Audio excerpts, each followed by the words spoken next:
Right, I think we're there. The music you've been listening to, if anybody's interested, it's off my latest, and I do have some for sale.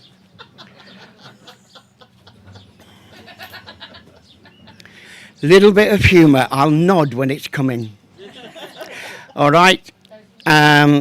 You'll learn through the service that I'm not your normal vicar, and I never have been, never intended to be.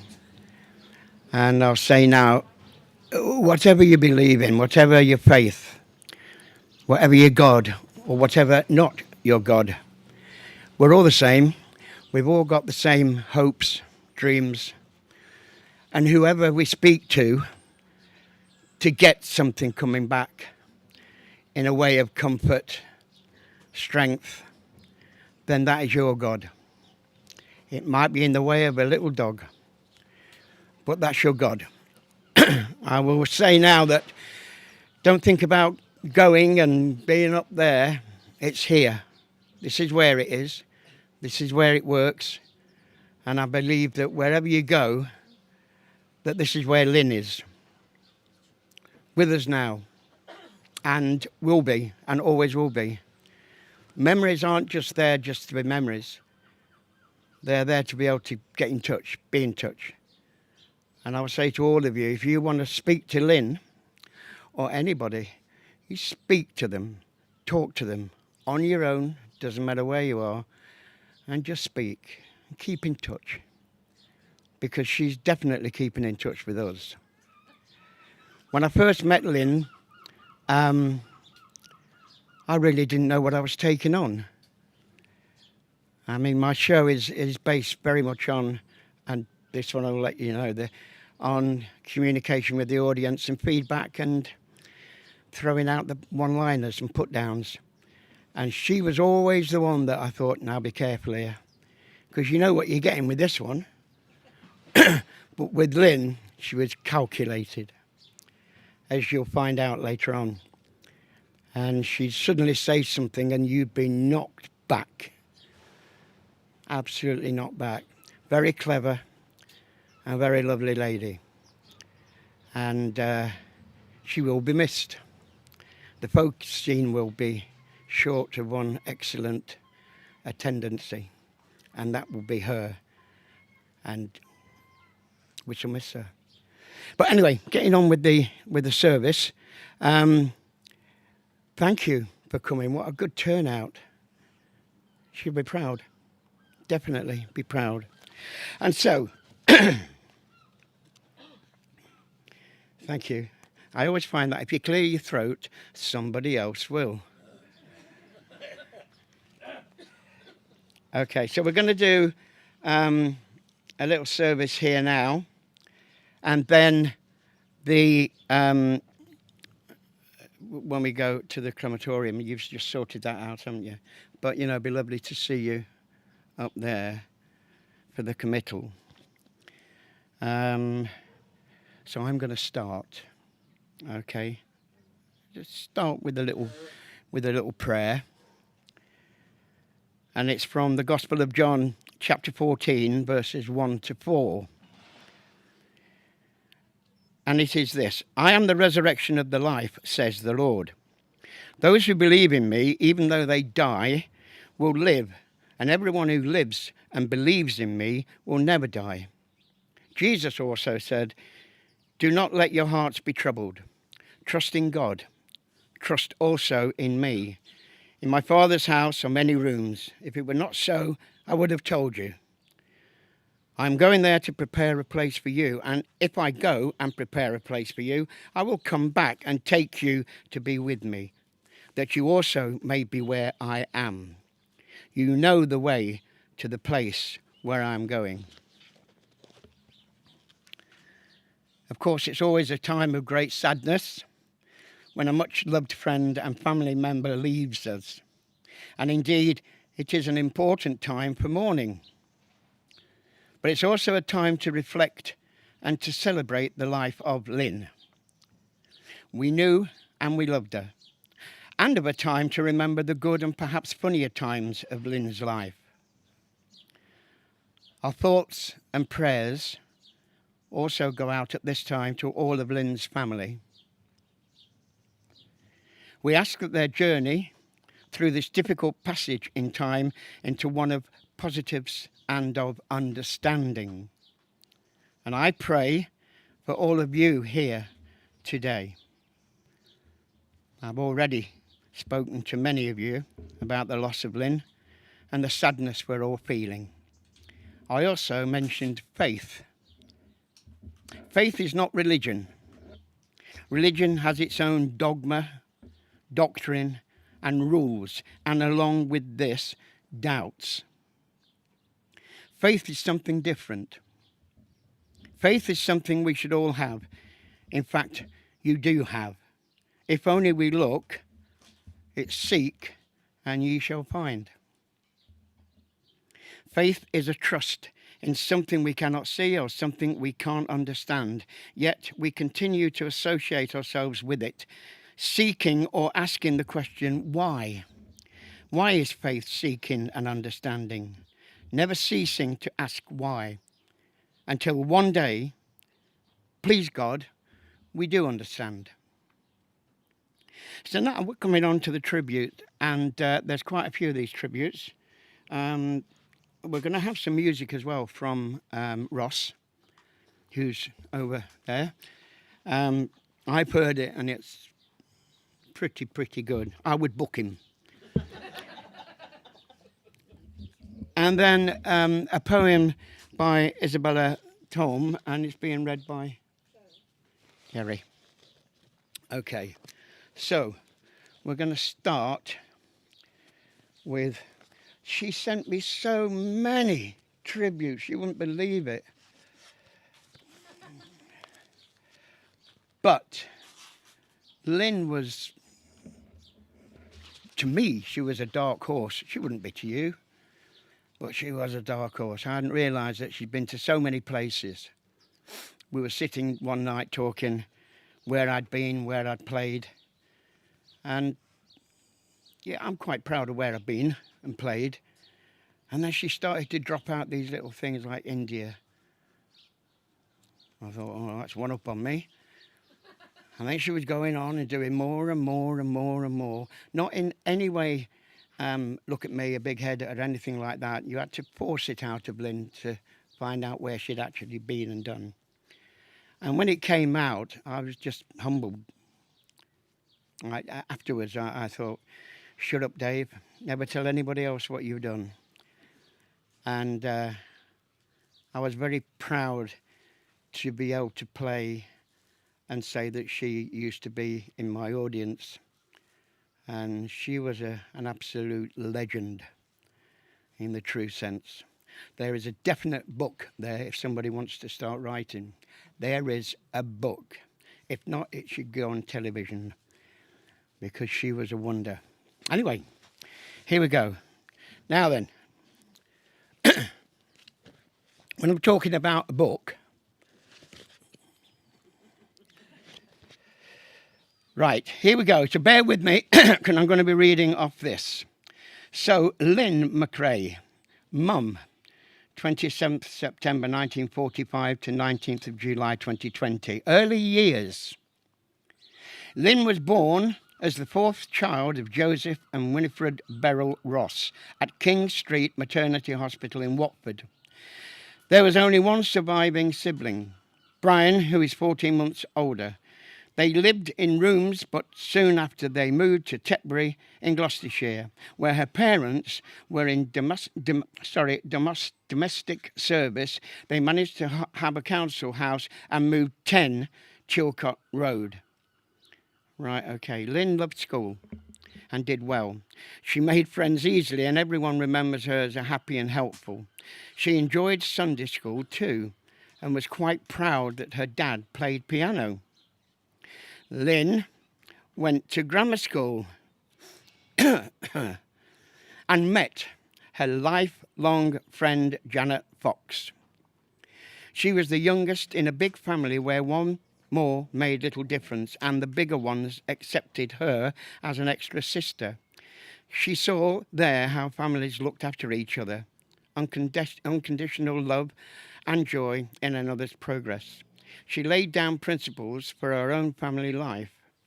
Due to a variety of circumstances, Lynne left school after her O-levels. She got a job at de Havilland's, the local aircraft manufacturer, but didn't enjoy it very much. She was advised by Mrs. Fox to apply for a job as a live-in house mother at a small boarding school in Oswestry, Bellon House School. She was able to apply for teacher training college based on her experience.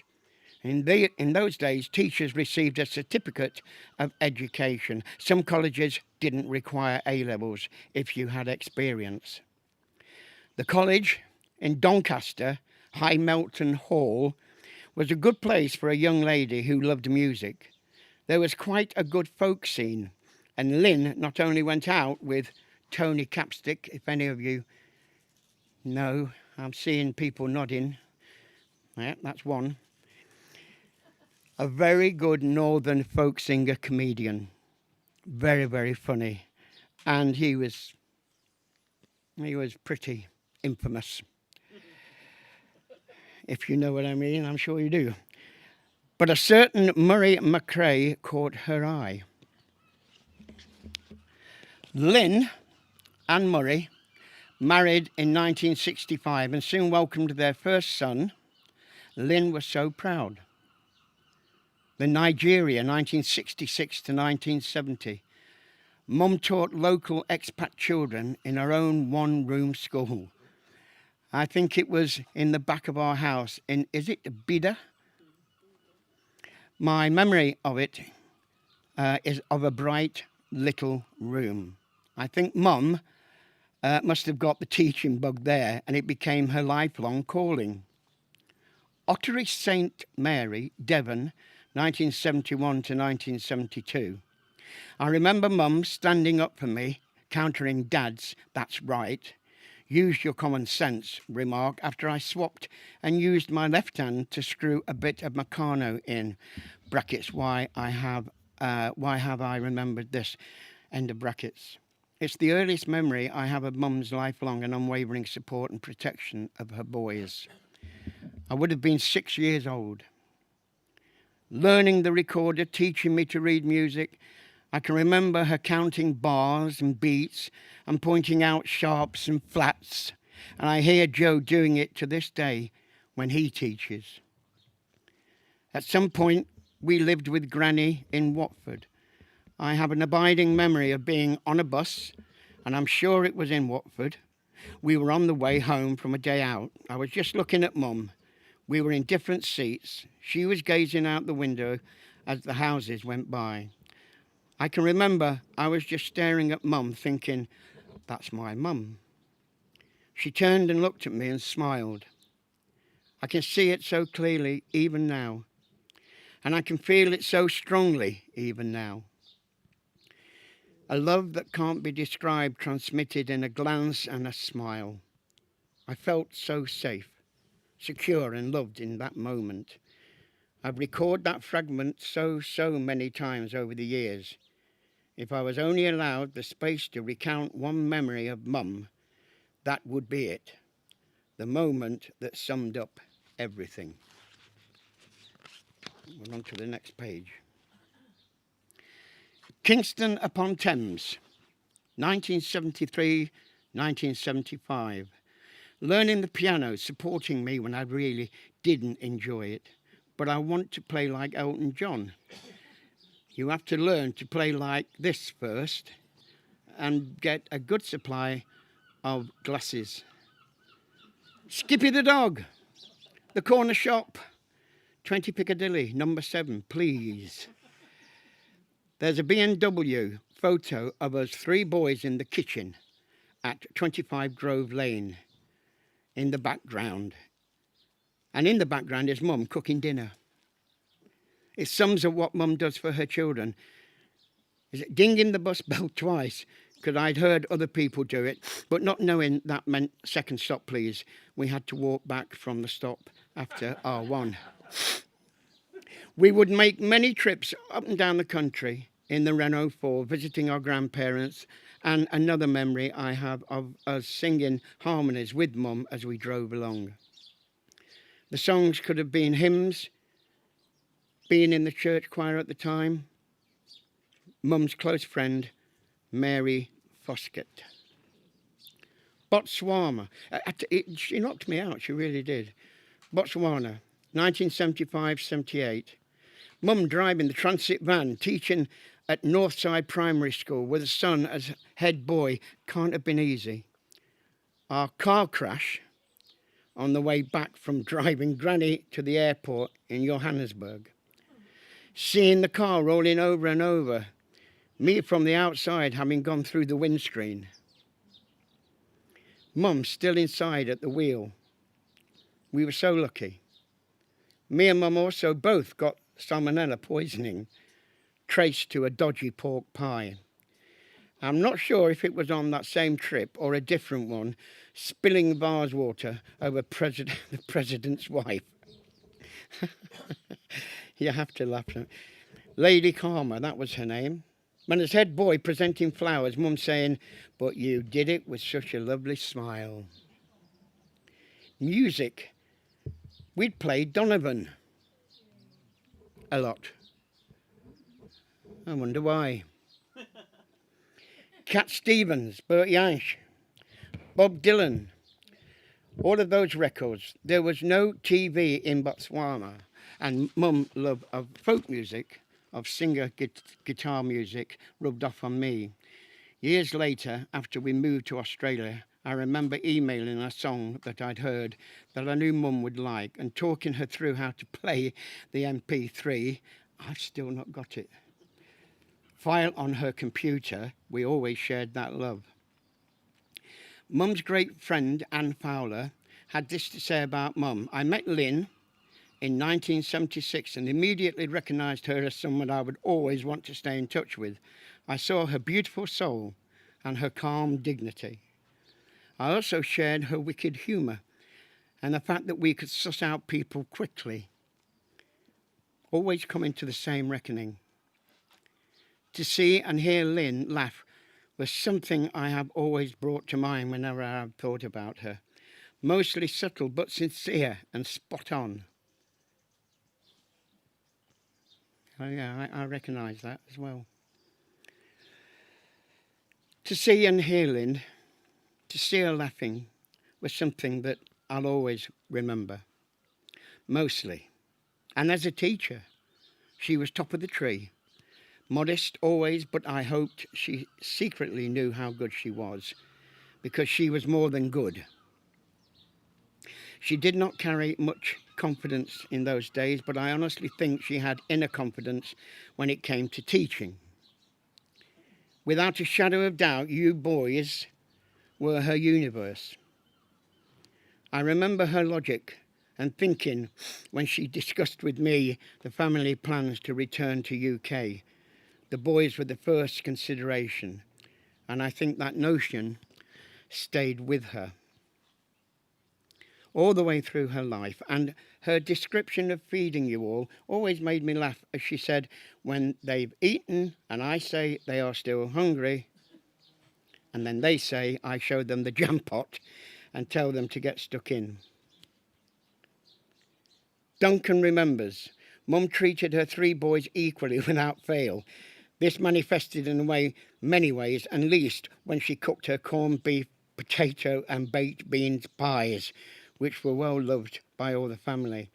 They were often followed by apple pie when it came to sharing the portions amongst her children, the boys, and the family of 5. She had an uncanny ability to cut a circular pie in 5 portions exactly the same size. If you've ever tried it, it is really hard, especially when 4 other pairs of eyes were watching. I think that's why her 3 children went for an even number of their own, and it's much easier to cut things into 2, 4 and 6 portions. I don't know if I put it in there, but there was a point where Lynne came back, she went shopping and she got some donuts, right? And I think she bought about 5. 5 in a packet, yeah. put them down, and she said, well, one's mine. So she ate that. You know what's coming, don't you? And then she looked at the other four and thought, well, there's three of them, so so she had another one, and that left three. And then she thought, well, I can always get some. So she had another one. And by the end of it, there was one donut left in the box. That of which she looked at and thought, well, hold on a minute, that must be mine. And she ate it. So she ate 5 donuts in one go. And that was her. So Morpeth, 1978, 2014, question mark there. Bennett's Walk, teaching at Newminster School, taking me for tests to see if I should go straight to high school. Right through the following me as I bimbled around drunk along the river after a night out, just to make sure I was safe. Brackets, I didn't know about that until the next day, end of. Teasing me gently for thinking I looked like the bee's knees walking around Morpeth on a Saturday morning. Kings Avenue, this was Mum's house. After the separation, this is where Mum could be Mum. It was instantly our family gathering place. It was where we came together at Christmas, bank holidays and birthdays. High Stanners, even more so, this was Mum. And just like Kings Avenue, it was where we gathered. Mum chose this house and with her often visiting family in mind. There was always enough room for all of us, no matter how many of us were in town. It is in a beautiful spot by the river, and this is where I think Mum most. When I think of her most, I think of her as being at peace. Here, of being at home. Here, of being happy and relaxed and in her element. Mum's great friend Liz Fenwick if you're going to say the W, had this recollection. I'm so sorry about how you have lost your lovely mum, and my heart goes out to you and the 3 boys. She was justifiably so proud of you all. I have missed her for such a long time, and now I try to turn my thoughts to the fun and laughter we shared, not least at Newminster Middle School, before national curriculum got the way of fun. I remember non-uniform day when all the women's staff turned up as ragtaggle of St Trinians, lookalikes. Don't you wish you were alive then? Then someone set off the fire alarm and we all had to line up in the yard. The firemen deserved medals for their efforts to ignore us completely. Hey, we'd all be jailed now. Take comfort in your happy memories. And my love to you all, Liz, to kiss. The flood. Is this all making sense? Is it bringing back memories? Is it? Good. The flood, Ashington, at Whack, WHAC. New Biggin, Mum loved children, all children. One of Duncan's school friends used to go and see Mum with her own children. Apparently one of her children at one point said that he preferred to go to see Granny Lynne to his own granny as she got down on the floor and played with him, unlike his real granny. Even as the dementia took hold, whenever we took her for a coffee and cake, fish, chips, usually both, she would always have an eye out for our children and would strike up a happy conversation with them. Margate, 2014-ish. The seaside where Mum's illness started to affect her daily. And every day, despite her quietly valiant coping mechanisms, the ever-present little pocket diary, Sandra and Roger invited Mum to move to Margate to live with them. Thanks to Sandra and Roger's Mum's life became immersed in music, outings and walks by the sea. I stayed with Sandra, Roger and Mum for Broadstairs Folk Week, and another ever-abiding memory I have of Mum now is of her total music immersion and the joy in countless pubs and concert venues that we attended that week. This is the one I met, wasn't it? Isn't it his name? Ross. It was Ross. And it's got here in brackets, my best wishes to David Slater, who I thought, in my opinion, was one of the best musicians that I saw that week. Why don't you believe me? I don't know. Okay. Okay, so perhaps the most poignant watching Mum sing along to Streets of London. She was just so happy and enthralled. It was amazing and uplifting to see and be part of. I'm so grateful for that moment, and I know her life was filled with oh so many moments like that over several years, thanks to the love of Sandra and Roger. Okay, we might do this in a game of two halves and come back tomorrow. Avril remembers. Here are some thoughts from me to be used as you all decide. Avril, kiss kiss. I remember Lynne saying to me, I don't know how to be a mother-in-law. We had some ups and downs and we worked out the boundaries where we got on well and spent a lot of time together. In the early days, walking the beautiful Northumberland countryside, and then later walking shopping centres and pushchairs. We spent many hours together and never went long without a good laugh. She was a huge support, offering love and advice. I have many great memories, and we will always remember Lynne, Granny, with love, laughter, chocolate, black coffee and bananas. Lynne was a lovely granny, always happy to be down on her hands and knees in the thick of the action. She loved doing jigsaw puzzles with the kids and was as excited as them when she put a correct piece down, just loving being involved. Lynne came with me and brought the first pair of shoes for both Joe and Becky. That was something she really wanted to do. Happy again to be involved. When we moved to Sydney, Lynne was one of the first visitors, and I loved visiting the sights that Sydney had to offer, no matter how many times. She always brought Newcastle United presents. Oh well. And English Cadbury's chocolate, which she tried hard not to eat. Okay. I think that was a failure, wasn't it? Lynne taught Joe to ride a scooter. We set out enthusiastically with Joe, determined to master the scooter, Becky on a trike and Tom in his pushchair, returning a couple of hours later carrying the scooter and the trike, pushing Joe in the pushchair after chasing after Becky and Tom, who thought it was hilarious to run and hide and jump out at us. We earned our Kit Kat that day.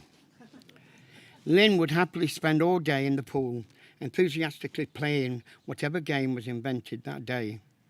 Lynne always wanted to be involved with whatever was going on and threw herself into that. She will be remembered with smiles and heaps of love. Brazil. You're getting the idea now why I shut up telling her where I'd been. It was pointless. This beautiful poem from Isabel Reinhardt. I think, right, Reinhardt? You don't need to read that because Jerry's going to read that. Well, I wasn't going to. I wasn't going to. But thank you for the interruption. That was. You're more than welcome. No, it's all right. But if you're going to join in, come to the rehearsals, right? Okay. So.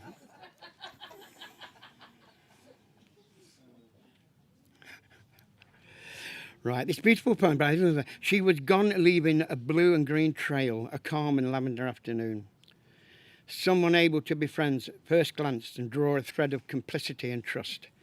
We walked through our cities together in an embrace. We laughed on sidewalks and on trains. That's not the one, is it? No. Yes. This is the one. Yes. Is that the one you're going to do? Yes.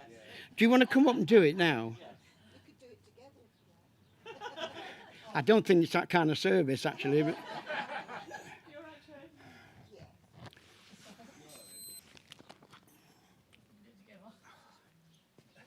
This is slightly different version. It is. This isn't an invite to sit on my lap, you know that, don't you? Oh, If you if you come round there, will it be better? yeah, it will. Okay, You stay. can tell I'm not a performer, can't you? Whoops. I hope it doesn't show. This is a poem by Isabella Tome, and I knew Bella from Brazil, and she stayed with me, so I can hear her words. She left, leaving a blue and green trail, a calm and lavender afternoon. Someone able to be friends at first look and draw complicity and trust. We walk through our cities together in a hug. We laugh on sidewalks and in trains. We put secrets in the sun. Love you, Lynne Macrae. Well done, well done, well done. I've got about 38 pages left if you'd like to just come and... Right. I love you, Lynne Macrae. Andrew remembers. Mum lived on in the fond memories she lives on in Brazil. She is very fondly remembered by many, but I mention her Brazilian family, who all send their respects. Fernanda, Isabella, Miguel, Gabriel, Amanda and Erica. Wow. And now she will be with Donna Amelia, and they will be dancing as often as they did. Mothers and grandmothers who lived with their children. Lynn is remembered in the house I built, which is called, is it Casame? Mother's house. Mum loved the beaches and people in the Rio, and they loved her back. She got the best laugh when invited for an afternoon. Now, I don't have to work on this. Conferatoria? Yeah. It's near enough, isn't it? Yeah. What does it mean? Yeah. Does it? You're not helping me, are you? Columbus, and poshest place in town, Rio, and insisted on drinking coffee. Mum paraded in Carnival and was a regular at touch rugby. I wish I'd have seen her. On a Wednesday night, she touched so many lives. She was at Gabriel's wedding and Fernanda's dad's funeral.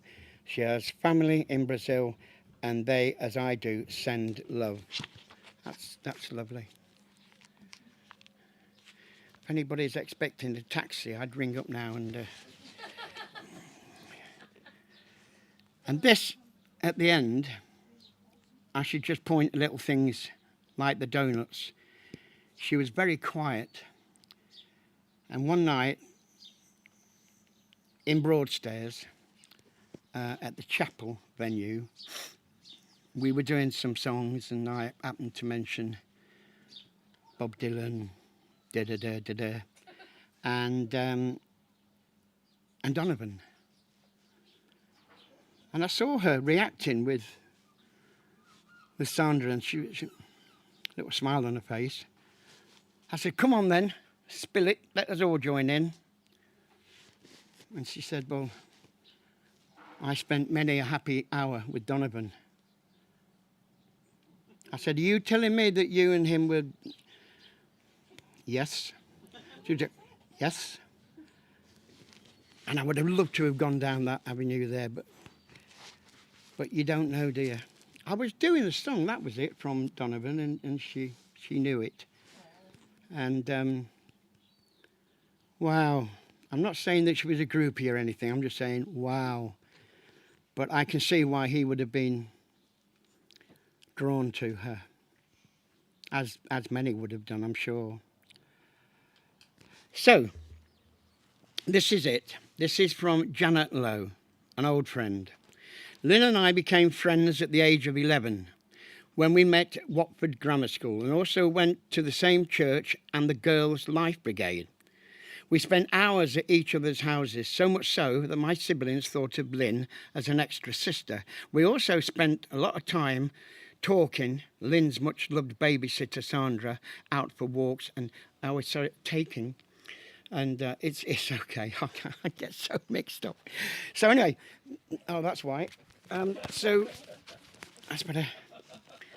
In the early teens, social life revolved around school, church and youth club activities, where Lynne's lively personality and warmth attracted many friends.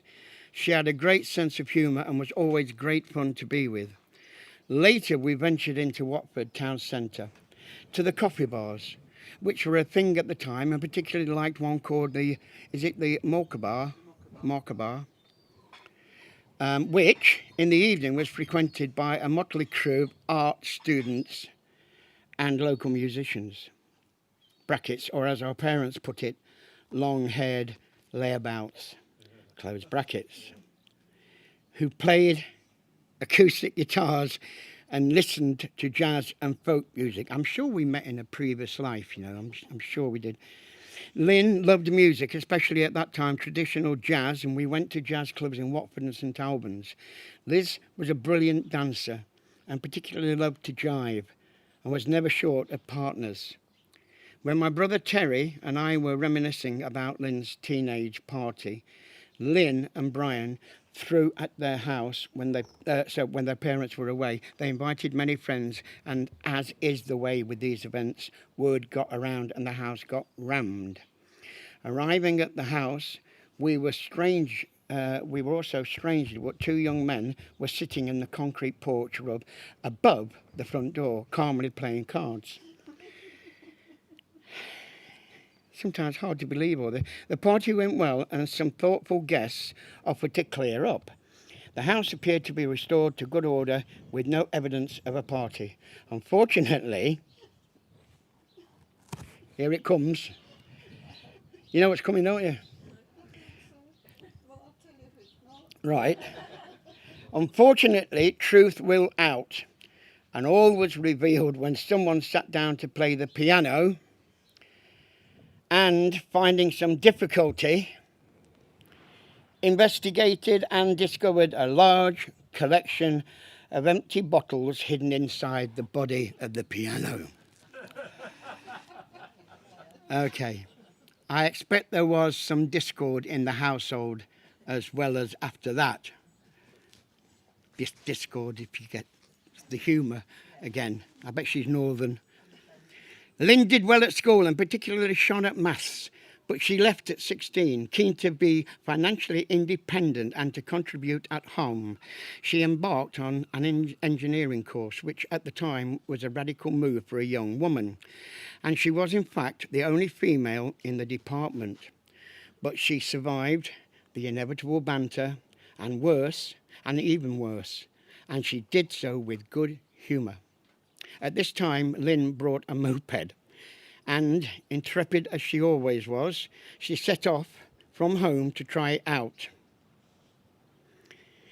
She was gone for some time, and we began to worry. But when she returned, she explained that she hadn't worked out how to stop it until she got all the way to St Albans. Snowburns. No, it's not.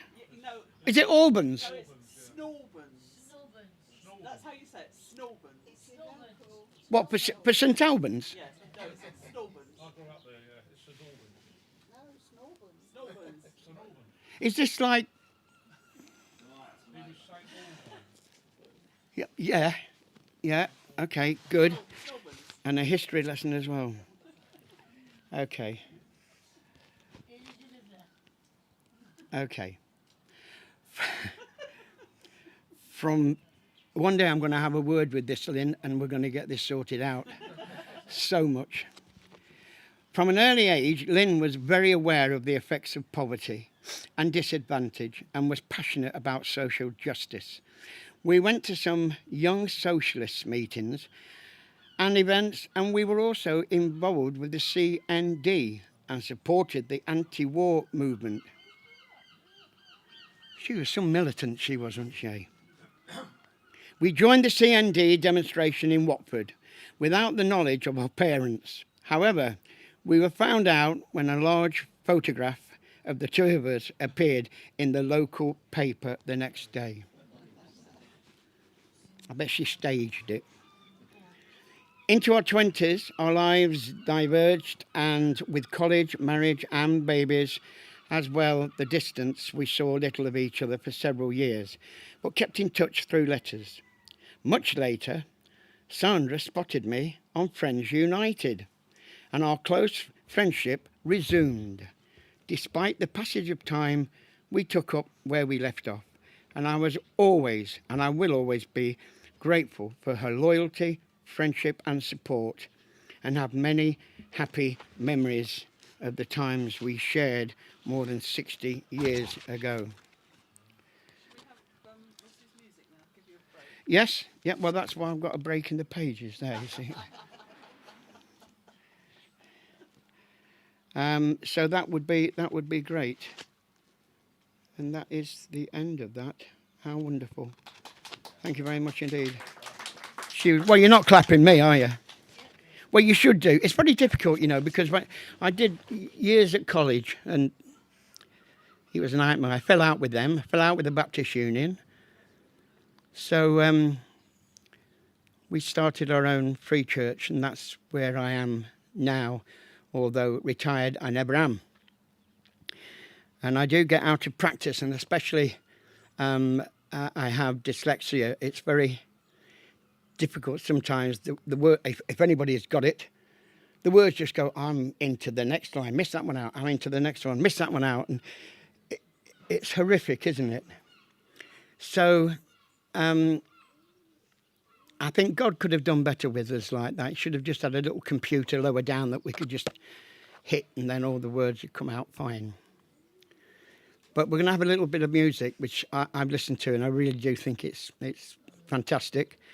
And it's by Ross, who obviously couldn't be with us. But I hope some of those memories have brought back a little chuckle. And you named it this morning. Sorry? And you named it this morning. He did name it this one. Oh, I've got. Oh, yeah. Is that this thing you gave me? I thought it was my cheque. And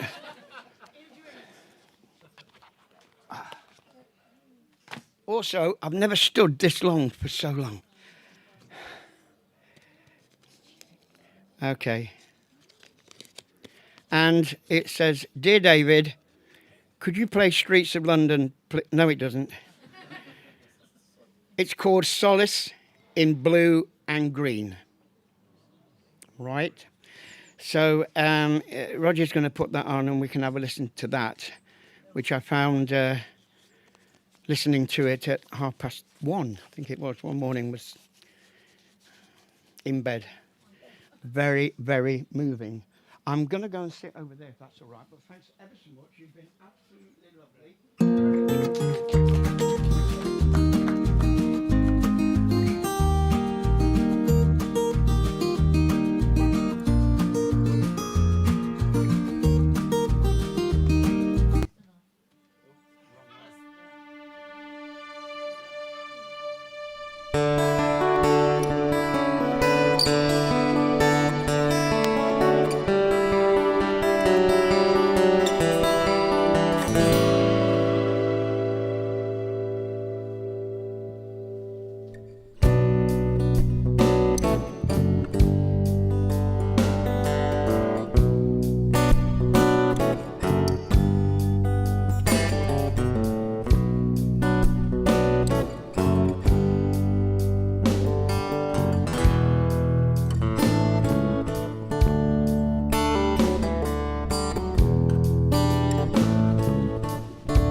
marvellous piece of music.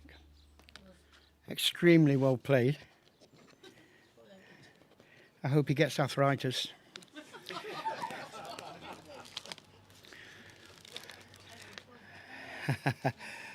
So, that's really a good piece, you know. That really is a good piece. Should be very proud. Okay, we're going to be moving on for the committal soon. But just to finish with this part of the service before we traverse up there, okay? So I would ask you all to pray. Lord God, whose days are without end and whose mercies beyond counting, keep us mindful that life is short and the hour of death unknown. Let your Spirit guide our days on earth in the ways of holiness and justice, that we may serve you in union with the whole church, sure in faith, strong in hope, perfected in love. And when our earthly journey is ended, lead us rejoicing into your kingdom, where you live forever and ever. Amen. And that's your lot. Yeah, well done, everybody. Well done. Okay, thank you very much, Davy. That was wonderful. I understand that the quartet sings there. So if you would like to make your way into the front garden, you'll have quite a nice surprise when you see the coffin that we've chosen. I hope you'll have a nice surprise. And as many as want to go on to the creme, please sort yourselves out. You know, you're all big enough. You're all, you know, you can get there. You know how to get there. You know where it is. And those that want to just stay here, our garden fairies will be working, and there will be a buffet at 2:30. Please stay and eat, because it's there.